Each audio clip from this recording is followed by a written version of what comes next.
Welcome back to the channel, everyone. Today we're diving into the AFC South, a team who I haven't talked about these teams in particular in depth a lot, but we really want to get into it and dive into these teams today, talking about each team's biggest question heading into training camp. Now, in episode 1, we talked about the NFC North, Bears, Lions, Packers, Vikings, and you want to check that video after this one, but now I want to dive into the team first, who I think is the leader in this division, who I would bet on if I had to say a team would win the division.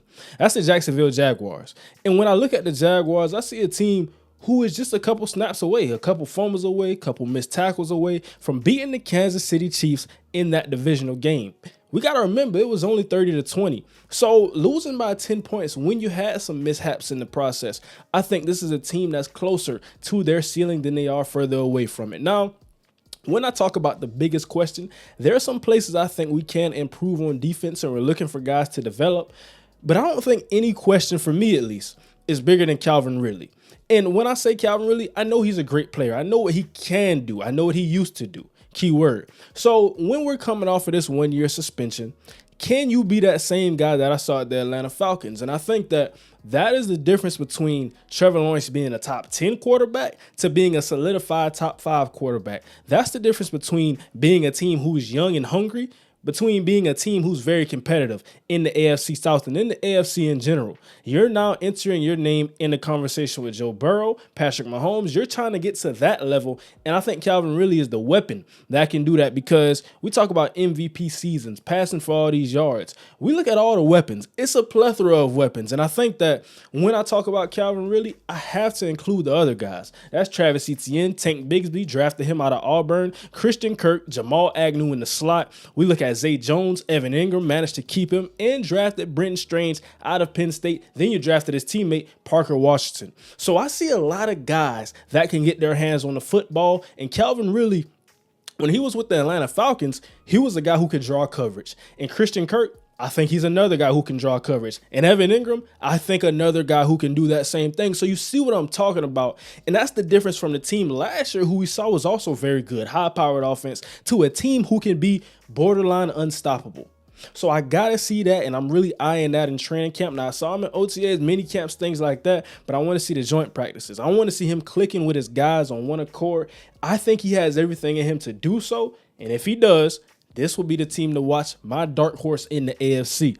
Now, getting into the second team, a very interesting team as well, that's the Houston Texans. And I think DeMeco Ryans, people are saying, we're tanking, we're getting Marvin Harrison. I see a lot of things going on with this team, and it's kind of split because, personally, I'm not even a Texans fan. I think this is a team that's going to be competitive. And when I say going to be competitive, I don't know how many wins they'll get. I don't know if they'll get 7 to 10 wins. But I know DeMeco Ryans, he's not going to sleep at night without game planning for the next team the best that he can. He's not going to tank. I don't see tanking in DeMeco Ryans' soul. So when I say CJ Stroud, when I say Dameon Pierce, did they do enough, and do they have enough to help a young CJ Stroud? Because I think he's a quarterback that was drafted with a lot of talent. I like what he can do. And some people question mobility, but we saw the Georgia game. Kind of an asterisk on that mark. But when I talk about this, I look at the offensive line. Pretty solid. Juice Struggs drafted him. Now, he was a sleeper in the draft process, but I think he's a guy who will push the start. And listed right here on the depth chart, as I can see, is the starter. So we have to see how that goes in training camp. Shaq Mason over from the Patriots. Titus Howard, a veteran. Laramie Tunsil. I mean, he just keeps getting contract after contract. But talking about the receivers, it takes a little step lower. Now, Xavier Hutchinson, a guy who was in the Biletnikoff race along with Jalen Hyatt. Tank Dell, one of the guys who I push for. He's not the biggest guy. And some people see the 40 and they say he's not a fat. Tank Dell is fast. All right. It's a difference between football speed and actual 40 speed. And when I see Tank Dell on the football field, I see a guy who's fast. I see a guy who's separating and winning with foot speed. So with that, pretty young guys right there. Amari Rodgers out of Clemson, still have him. Noah Brown over from, he kind of stole 2 of the Cowboys' weapons. You got Dalton Schultz as well. But him, Noah Brown, Nico Collins, more of a bigger bodied receiver. Robert Woods got him. He's a veteran who I think can be very good in this room. Get you 700 to 800 yards, if not more. But in that back half of his career, so we got to see. So John Mechie, a guy who I think has a lot of upside out of Alabama. And really now, I'm thinking that he's really on pace to be fully healthy, praying for that situation. But I think now seeing him on the football field, he's going to show you what he showed at Alabama.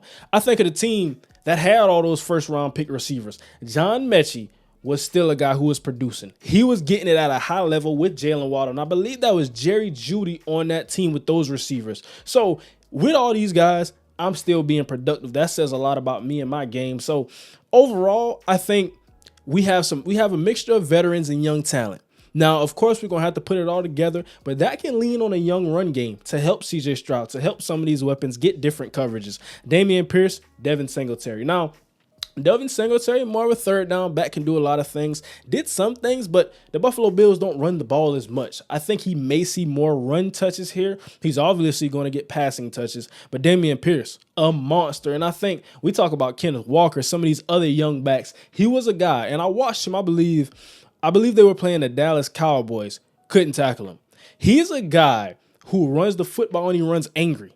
We need to bring more of that back to the current NFL because some of these running backs, it's different play styles, and I understand that. But that old angry running, while it may not last as long, is beautiful to watch. Seeing guys being afraid to tackle the running back at the line of scrimmage. So that's my question, though, and I can't say I could answer it. Like I said, I like some of these weapons. I like the offensive line, pretty solid there. They're trying to build with CJ Stroud. And obviously, they have a very solid young defense. I'll talk about Jalen Petrie, Jimmy Ward, bringing him from San Fran, Derek Stingley. Not to get into the defense, but I love some of those pieces, and Christian Harris. So let me know what your questions are so far. But diving into the third team, Indianapolis Colts. And I think I can't not do it. Will Anthony Richardson be the guy in year one? And I think training camp especially will tell us a lot of this because some people are leaning Gardner Minshew, who came over from Philadelphia. Some people are leaning Anthony Richardson in his rookie year. You can't get better if you don't play. These are just some of the things I'm hearing. And there's some truth to both in sitting a year, and you can't get better if you don't play. But at the same time, we just got to see it. Really, I think a guy he hasn't even played a down yet. I'm going to say he's one of the most, if not a top 3, most athletic quarterback to ever play the game. I think about Lamar Jackson, Michael Vick, all of these guys, and I just think he's in that same essence. Donovan McNabb, some of the overall athletic guys who've played quarterback. Looking at Anthony Richardson, he's just kind of different in that package. Being a guy kind of size profile like Cam Newton, really big, but still can run a 4.4. We haven't seen anything quite like this. And still has the arm, has a lot of arm talent and arm power. So now with Jonathan Taylor, Michael Pittman, I really like that they stole Josh Downs in the draft, Alec Pierce.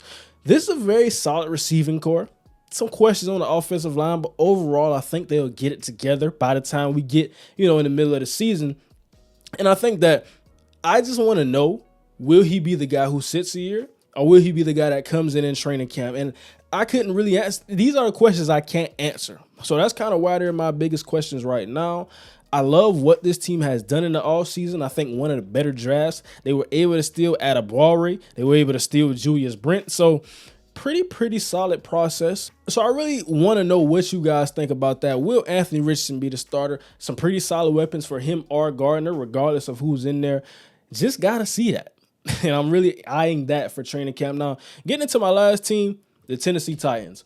And I think when I talk about the Tennessee Titans, it's not really a true player or group. I just want to know, are they all in or are they all out? Because I think you have a team who could compete. With Mike Vrabel, I can never count him out because he's one of the best coaches in the game. I'm taking it that far. And I think Ryan Tannehill, he's shown you that he can win you football games, but it's a ceiling on him clearly. And I think with Will Levis, even Malik Willis, I think Will Levis will push to be the backup. Malik Willis being the third guy in that quarterback room. But Derrick Henry, Tyjae Spears out of Tulane, Hassan Haskins, another young back. They're going to be able to run the football. They brought in some guys. Now, you lost Nate Davis, one of the better run-blocking guards, but you brought in Andre Dillard, kind of that swing tackle for Philadelphia. Got Peter Skoronski to do it all, tackle slash guard slash nobody really knew. You got Aaron Brewer, Nicholas Petit-Frere, who's suspended for the first 6 games. Peter Skoronski, will he be the guy who comes in, had tackle experience in college at Northwestern? Jalen Duncan, a guy who really slipped in the draft out of Maryland. I seen first-round mocks on him, then he went in the 6th round. So has some things to clean up, but I think he can do that in training camp looking at him. But overall, Treylon Burks, Nick Westbrook-Akine, Kyle Phillips, Racey McMath, I don't know what the direction of this team is. And I'm going to be honest, I want to go to the defense as well. Now, they extended Jeffrey Simmons. You could have traded him for a couple picks, but you extended him. So that's telling me you're not really saying you're all out, seeing some all in, but I think it's kind of on the fence right now. Christian Fulton, Caleb Farley, we want to see if he can stay healthy, but we wouldn't bank on it. Kevin Byard, Amani Hooker, love that safety room, but he's been in trade talks. And Derrick Henry, Ryan Tannehill, they've been in trade talks as well. So I look at it, you brought in Sean Murphy-Bunting from Tampa Bay, a very, very good corner. And this is a team who struggled in pass defense last year. Roger McCreary, another good corner. I mean, I look at Arden Key. Now, you lost Bud Dupree, but you got Harold Landry. You lost DeMarcus Walker, but you got Monty Rice, Azeez Al-Shaair. I mean, overall, when I'm looking at the depth chart, I see some pretty solid pieces, but I know they'll be competitive. I just want to know, because right now you're kind of stuck on the fence. And I think Tennessee Titans fans can agree with this and can side with me in what I'm about to say. We know we're going to be good, but how good can we be? Can we truly make a run for the Super Bowl? And I think right now the harsh answer has to be no. Even though I like this team, even though I like a lot of the pieces, I can't see this team beating Cincinnati. I can't see them beating Buffalo. I can't see them beating Kansas City. Now, understanding in the playoffs, it's any given Sunday. If you're competitive enough, and Mike Vrabel's going to always put you in position to do so, you can steal a game from somebody. But I just don't know right now. Even with Ryan Tannehill, I think Will Levis has to see some action on the field this year. So I want to know what you guys think about that. Are they all in or are they all out? I don't know right now. Like I said, I like the pieces, but not sure. And I don't think this is a team that could get over the hump with the roster as currently constructed. So recapping that, like I said, with the Jacksonville Jaguars, Ken Calvin really returned back to himself. Want to see the difference in a good season to a great versus elite season for Trevor Lawrence. Houston Texans, have they done enough to surround CJ Stroud with some winning football? I can't definitively say that. I think overall the process has been good, but we still got to see how it goes together in the receiving room. Still some question marks as far as having, a multitude of guys who mesh, who can work together. And lastly, touching on my final two teams, will Anthony Richardson be the guy in year one? I think everyone's looking at that in training camp. Everyone wants to know.